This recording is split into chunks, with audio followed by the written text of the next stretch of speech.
E olha, de acordo com o levantamento da CNN, gente, pelo menos 8 estados do Brasil voltaram a impor novas restrições. A gente contou isso para vocês ontem aqui na abertura do 360 para tentar aí combater o avanço da Covid-19 por conta da Ômicron. Entre as medidas, passaporte da vacina para bares, para restaurantes e redução de público nos grandes eventos. Também tem estado que está retomando barreira sanitária. A gente vai conversar agora para entender um pouco o quadro com o vice-presidente do CONAS, o Conselho Nacional de Secretários de Saúde, o Nésio Fernandes. O secretário é secretário de Saúde do Espírito Santo. O senhor me ouve bem, secretário? Ouço muito bem, Daniela. Boa tarde. Boa tarde, agradeço muito a presença do senhor aqui no CNN 360. Secretário, o cenário lá fora é muito assustador. Estados Unidos com 1 milhão de novos casos, mais de 1 milhão de novos casos por dia. O mundo batendo mais de 3 milhões de novos casos por dia. As previsões de que a metade da Europa vai estar infectada em até 2 meses, é o que diz a Organização Mundial da Saúde. E chegando aqui no Brasil, a gente vê medidas pontuais sendo adotadas por alguns governos. Minha pergunta é, não estava na hora do CONAS sentar, reunir todos os secretários e rever mesmo o padrão de liberalidade, né, das interações nas cidades que está sendo adotado no Brasil com a chegada da Ômicron? Novamente, nós temos uma situação de crise, de nova expansão da curva de casos em todo o país e temos um contexto político onde a coordenação nacional que pudesse construir uma grande concertação em torno de ações unificadas, organizadas, homogêneas para o enfrentamento da pandemia não acontece.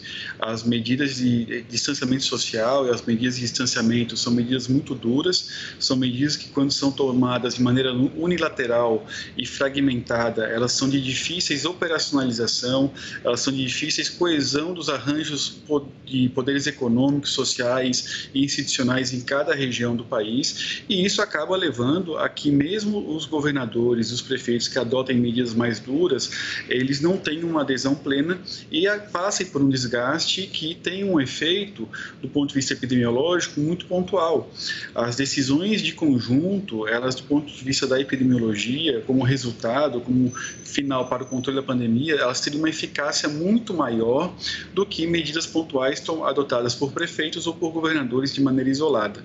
Neste momento, nós temos duas vantagens, duas forças para enfrentar a variante Ômicron que não tínhamos em outros contextos. Temos uma população brasileira que, sim, hegemonicamente é favorável à vacinação. E a vacina, sim, com 2 e 3 doses, é a principal medida capaz de impedir que a variante Ômicron tenha um impacto importante em hospitalizações e óbitos. No entanto, nós ainda não temos as crianças protegidas pela vacina e temos um percentual importante de adultos que só têm uma única dose ou nenhuma dose da vacina. E temos também muitos testes disponíveis. Compete agora ao governo federal abrir uma linha de financiamento que possa induzir a abertura de milhares de postos de testagem em todo o país, para que a gente consiga testar massivamente de fato, garantindo uma ruptura qualificada da cadeia de transmissão e que, tendo essas duas medidas associadas a outras não farmacológicas, podemos enfrentar sim a variante Ômicron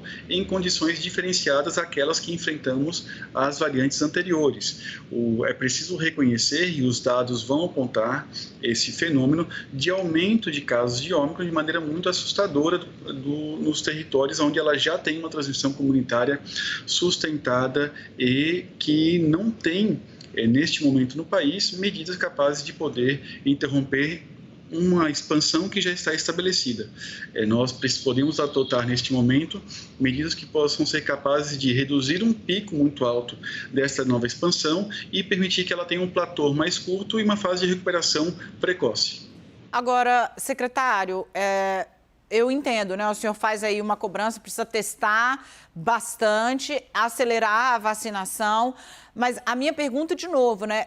A gente passou aqui a pandemia inteira dizendo, olha, é muito ruim ter o vírus circulando com tanta gente, em tanta gente, porque isso abre espaço, inclusive, para novas cepas, né? A gente sabe que quanto mais gente infectada, melhor para o vírus, que pode ir se atualizando, digamos assim, né? Se melhorando. Foi assim que chegamos, inclusive, à Ômicron. De novo, eu pergunto, sob essa ótica, não seria o caso de fazer ali repensar um pouco o padrão, o grau de liberalidade que a gente está tendo no Brasil hoje? Sem dúvida alguma, diversos estados possuem matrizes de gestão de risco, com bandeiras, com alertas, com classificações do risco do contágio da pandemia em cada município, em cada região. E esses estados que adotaram uma maneira organizada de poder adotar medidas escalonadas e aplicáveis a cada momento da pandemia, deverão estar retomando essas matrizes para poder adotar as medidas. A questão que eu coloco é que isso não foi homogêneo no Brasil, nem no momento em que tivemos ondas que foram letais, ondas que foram acompanhadas de grandes hospitalizações, de óbitos e que abalaram todo o país. Tivemos estados que não reuniram forças institucionais para poder adotar medidas necessárias e que conviveram por 2 até 3 meses de platôs muito longos de internações, casos e óbitos. Então, eu volto a reiterar que alguns estados vêm adotando metodologias adequadas de gestão de risco, mas que isso deveria tornar-se uma metodologia única e nacional e homogênea.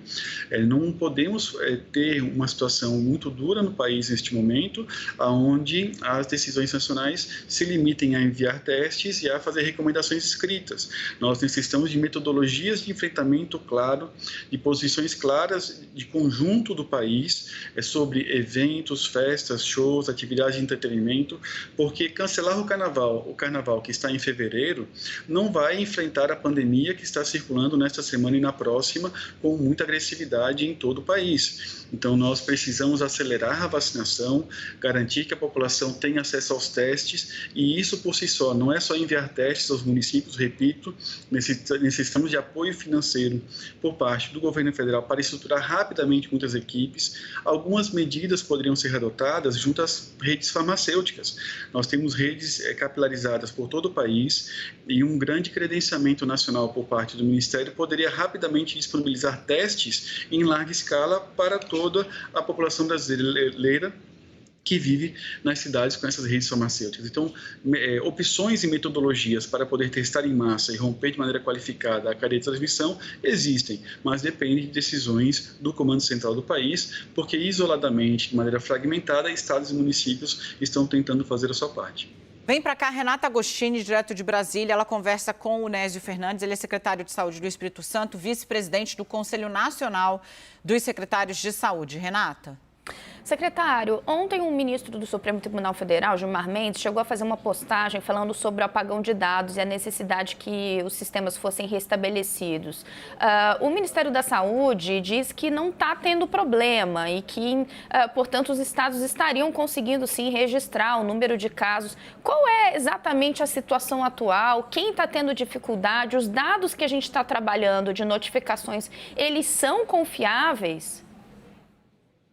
Então, nós temos algumas plataformas que ainda não foram restabelecidas, com a disponibilidade dos dados públicos, que diversas redes que têm apoiado estados e municípios nas avaliações de risco, nas análises da situação de saúde do país, e que têm impedido que o acesso ao banco de dados abertos permita que essas redes façam as análises. Os estados possuem, parte deles, sistemas próprios e metodologias de contabilização de casos, tanto leves quanto de graves, próprias, que têm permitido que, de maneira fragmentada, os estados façam as suas análises da situação de saúde do seu território.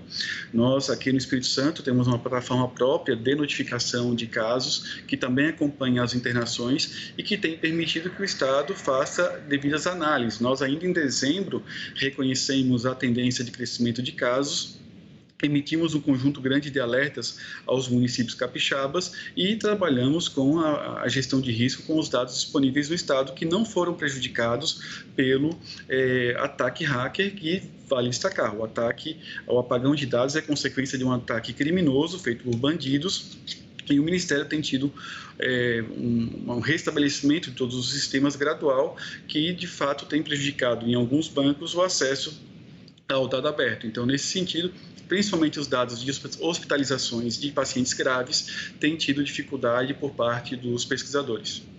A gente ouviu o secretário de Saúde do Espírito Santo, vice-presidente do Conselho Nacional dos Secretários de Saúde, Nésio Fernandes. Muitíssimo obrigada pelos esclarecimentos aqui.